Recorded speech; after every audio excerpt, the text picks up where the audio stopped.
We good? That's what's up. That's what's up. Good morning, church. My name's Jake Miller. Before I get started, these guys over here, oh my gosh, the worship, the communion, the sharing, everybody on point. So fun, such a great feeling, such a great environment. So like I said, my name's Jake Miller. I've been a disciple for 3 years now since I made a decision to make Jesus Lord. I play football as a linebacker at East Long Meadow High School. I got a couple of my teammates over there. But life as a disciple, there's been highs, there's been lows, there's been challenges, there's been great things about it. But God's persevered with me, and he's loved me all the way through. So in football, like I was just talking about, I play linebacker. I absolutely love team sports. Something I love about team sports is that you can have a 300-pound dude and a 150-pound dude be dominant in the same sport. That stuff is amazing to me, so fun. You just have, there's a bunch of different people with different roles. So you got the lineman up front, they block. You got the running back and quarterback, they're just scoring touchdowns. And I just make tackles, that's all I have to do. But today, my sermon's goal is my attempt to bring team perspective to the church today. Okay. So the title of my sermon is All in This Together. You guys ever watch High School Musical? So High School Musical, they got this song, and it goes like this. I'm going to try to perform it real quick. It's a song and dance, right? We're all in this together, and it shows if your heart, we're all stars, and you see that we're all in this together, and it shows when we stand hand in hand, make our dreams come true.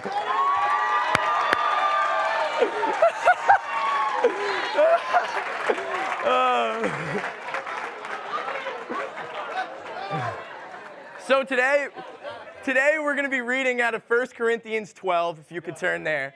But before we start reading that, I do want to talk about High School Musical and how this connects to my sermon, right? So we're talking about all in this together. We're parts of a body. This church, it's diverse in so many ways. In High School Musical, it's a story. It's about a kid named Troy. He's a basketball star. And there's a really smart girl. Her name's Gabriella. They fall in love by the end of the movie. But in the movie, it's about how they use this connection to music and song and perform and light up the school. You know how in high school, there's a bunch of cliques. There's obviously sports players, there's cheerleaders, there's nerds, there's jocks, there's like skateboard kids, there's just a bunch of different cliques in the school, and it shows it throughout the whole movie that there's a bunch of different cliques. But the point of the movie is that when these two people come together and put on this performance for the school, they all join the same thing. They're all in this together. And I think that applies so much to Christianity, right? We're all different people here, but we have one common goal. We have one common goal that unites us together, and that's Jesus Christ. So we are going to turn to 1 Corinthians chapter 12. That's where we're first going to be reading. I'm going to start at verse 12 and read through verse 25. Ready? Just as a body, though one, has many parts, but all its many parts form one body, so it is with Christ. For we were all baptized by one Spirit, so as to form one body. Whether Jew, Gentile, slave, or free, we are all given the one Spirit to drink. Even so, the body is not made up of one part but many. Now, if the foot should say, because I am not a hand, I do not belong to the body, it would not for that reason stop being part of the body. And if the ear should say, because I am not an eye, I do not belong to the body, it would not for that reason stop being part of the body. If the whole body were an eye, where would the sense of hearing be? If the whole body were an ear, where would the sense of smell be? But in fact, God has placed the parts of the body, every one of them, just as he wanted them to be. If they were all one part, where would the body be? As it is, there are many parts but one body. The eye cannot say to the hand, I don't need you. The head cannot say to the feet, I don't need you. On the contrary, those parts of the body that seem to be weaker are indispensable. The parts that we think are less honorable, we treat with special honor. The parts that are unpresentable, treated with special modesty, while the presentable parts need no special treatment. But God has put the body together, giving greater honor to the parts that lacked it, so that there should be no division in the body, but its parts should have equal concern for each other. Okay, so that was a chunk right there. What does it talk about? It talks about body parts. I'm tempted to ask, what's your favorite body part? But I'm afraid Luke's going to raise his hand and say something inappropriate. And I don't want that. No, I ain't going to ask. Christ's body. Christ's body is made up of many parts. It says, doesn't matter if you're slave, doesn't matter if you're free, Jew, Gentile. That's basically saying, doesn't matter where you're from, doesn't matter what your background is, doesn't matter what your race is, how old you are, it doesn't matter. You all have a role in God's body. Every part has a different function. For example, eyes, they help you see. Ears, let you hear. Hands, you can hold stuff. Mouth, you can take a drink. There's a bunch of different functions in a body, and we all have a different role. What are our gifts? What is your function in God's body? I know for myself, my gift is I can be a good leader, and I'm also observant. I can see and notice things about people. Used for God, I can lead people to completing tasks, building people up, putting people in positive direction, encouraging people, and doing good. But when they aren't used for God, I can get judgmental. I can tear people down. I can go, this person's this person's that, and come at people's lives and just tear down. I'm really good at seeing the flaws in people. It's one of my worst things. I just come at people, and I'm so judgmental. But I can also see the good in people. But what's the question? What am I going to choose to build on? Am I going to choose to build on what God wants or the other thing, what I was talking about, the judgmental, the criticalness, all that stuff? What are our gifts? How are you going to use them? There's this brother in the teens. His name's Nathan Cowan. He's my boy. He's the one that did the communion with Lydia. He's a best friend of mine. But the start of our friendship, I was very critical. I was very judgmental. I'm like, Nathan and I, on paper, we don't have much in common. I play sports, he does fishing, but we didn't really connect naturally. Right. It was a long task, and I'd get judgmental. I'd be like, I'd think, this kid's weird. We don't get along. I don't want to do this or whatever. That was what was going through my head. I was getting so critical of him, so judgmental. But through calling him all the time, him and I connecting, being in a ministry together, he's become a best friend of mine, this kid.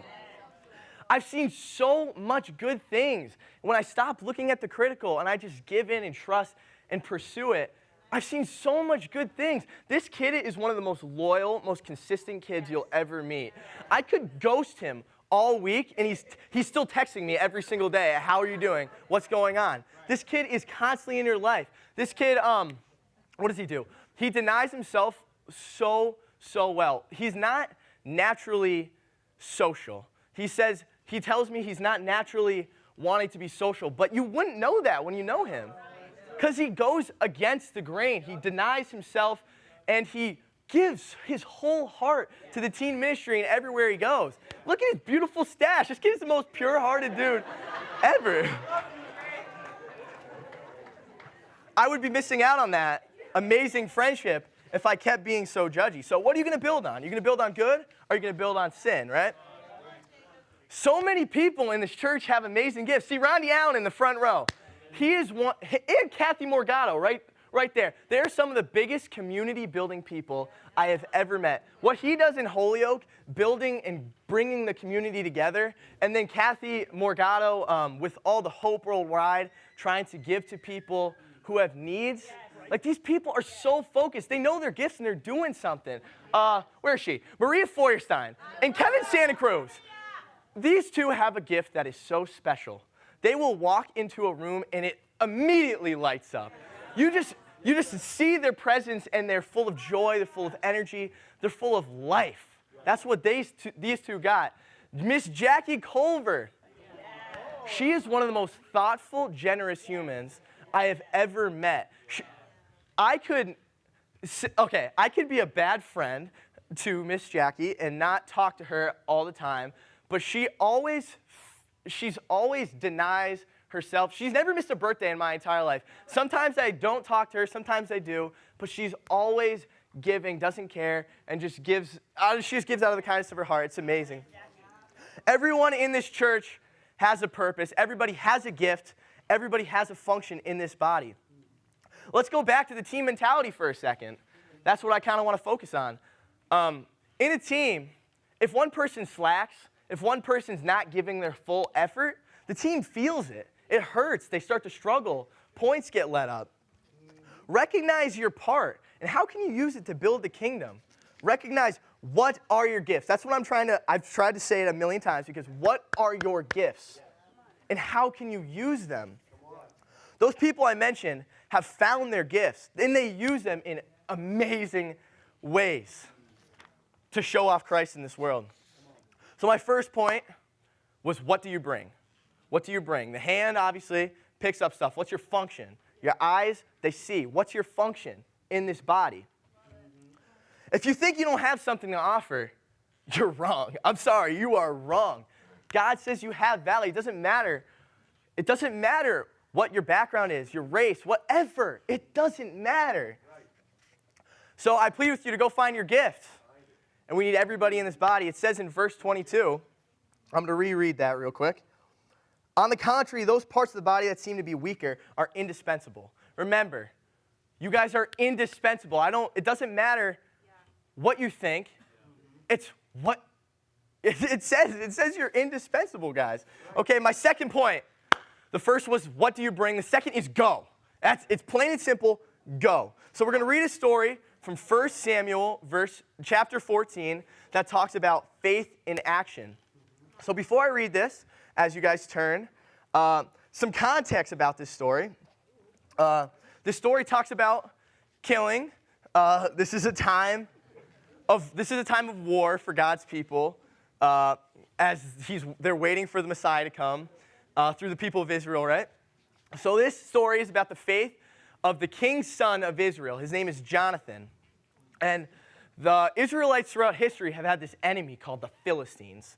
And so this is where we're going to pick up in 1 Samuel chapter 14, and we're going to start in verse 1. Ready? One day, Jonathan, son of Saul, said to his young armor-bearer, "Come, let's go over to the Philistines' outpost on the other side." But he did not tell his father. Let's skip to verse 6. Jonathan said to his young armor-bearer, "Come, let's go over to the outpost of those uncircumcised men. Perhaps the Lord will act in our behalf. Nothing can hinder the Lord from saving, whether by many or few." "Do all that you have in mind," his armor-bearer said. "Go ahead, I am with you heart and soul." Jonathan said, "Come on then, we will cross over toward them and let them see us. If they say to us, 'Wait there until we come to you,' we will stay where we are and not go up to them. But if they say, 'Come up to us,' we will climb up, because that will be our sign that the Lord has given them into our hands." So both of them showed themselves to the Philistines, to the Philistine outposts. "Look," said the Philistines, "the Hebrews are crawling out of their holes they are hiding in." The men of the outpost shouted to Jonathan and his armor-bearer,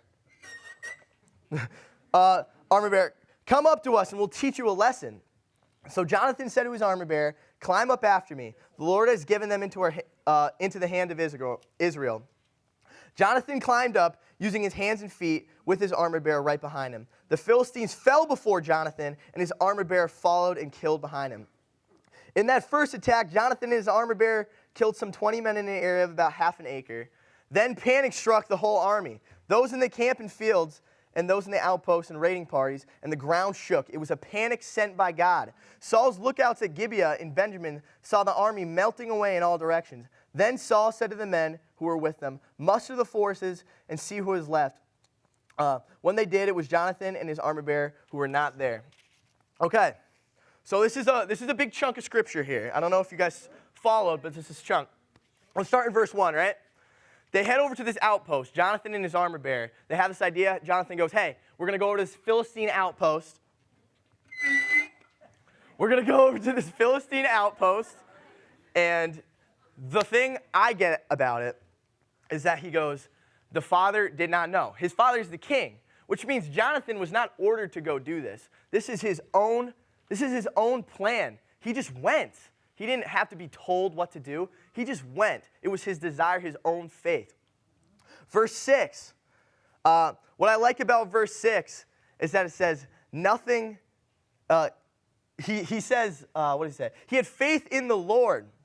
He said, nothing can hinder the Lord from saving, whether by many or by few. He had this faith in God that there's nothing that could stop him.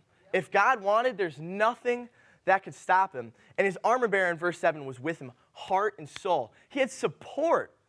Okay, I'll share you a story about where I felt supported trying to do something. So this was probably about 2 months ago. I was at school. I had one of my friends with me. His name's Mohammed. We were eating lunch. And I saw this kid who was sitting alone. He was like watching anime on his phone, and he was sitting alone. And I felt kind of bad for the kid. So I go up to Mohammed. I go, hey, do you want to go sit with this kid and be his friend and just encourage him? Mohammed goes, let's do it. So we went. We encouraged him. He was actually a really nice guy, and it was a lot of fun to mess around and talk with him and eat lunch with him. But the point I want to stretch is that Mohammed was with me. Even though it was kind of awkward, it wasn't necessarily normal, Mohammed was with me. He supported me. He had my back, just like Jonathan's armor bearer. Verse 9 and 10 in here are crazy. If you think about it, just listen to how crazy Jonathan sounds. If they say to us, wait there until we come to you, we will stay where we are and not come to you. But if they say, come up to us, we will climb up, because that will be the sign that the Lord has given them into our hands. This is 20 Philistines, right? Jonathan wants a fight. That's what he wants. This dude wants a fight for no reason. This dude has all the advantages against him. It's 2 guys versus 20. But then, okay, I used to play a lot of Fortnite, right? Dude, that's like, they had the high ground. Like, where's the tactical advantage here? They got nothing. It's all just, he just wanted a fight, man. He trusted in God and just went for it. I'm no military strategist, but I know having the high ground is a huge advantage. It took faith. It took faith for him to say that and do that, right? I'll share a story where, this was last month. It was tryouts of lacrosse, right? And my team, I love my team. They're crazy. They're a bunch of animals. But there was this one, we were playing wall ball before practice one time. It was before tryouts, I think. And there was this one teammate of mine who came up to me, and he started like asking like questions about God, right? And so I started answering him honestly. And a couple people started hearing, and they started chirping me a little, like clowning me, like 4 or 5, but it was kind of a joke. But that one person seemed very interested, and I kept talking to him about it, and his faith was like, I don't know, it was kind of awkward for me, because I'm not used to sharing my faith with my teammates, right? But there was this one junior who just was asking me about it, so I was telling him openly. But that took kind of faith from me, because it was awkward. I don't know why, it just felt so weird, because I don't typically communicate with it like this to my teammates. It's kind of like it's like 2 different worlds, kind of.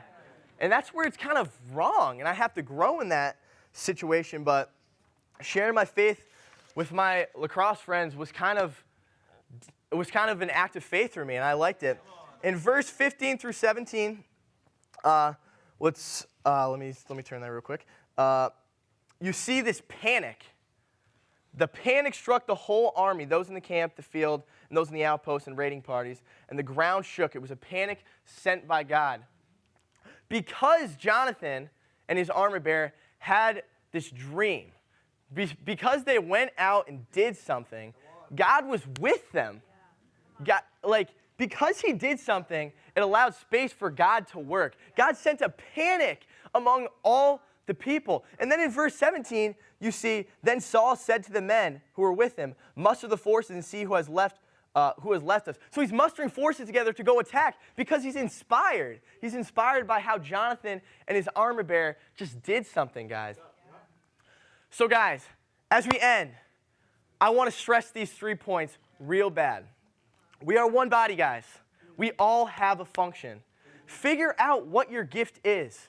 Make an effort to learn. You guys are all valuable.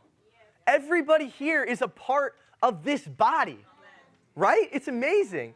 2, use them. Figure out your gifts. Be like Jonathan. Don't be told what to do. If you have an idea, go do it. And support them, just like his armor bearer did. They just supported each other. Have faith, guys. God is powerful. God is so powerful. Oh, pit stains. Trust in God. Trust in God. He is so powerful. Do his will. Allow him to work, like in verse 17. When they did it, it allowed him to work and send this panic among all the people. So guys, figure out what your gift is. Use them. Have faith in God. Thanks. All glory to God. Have a good one.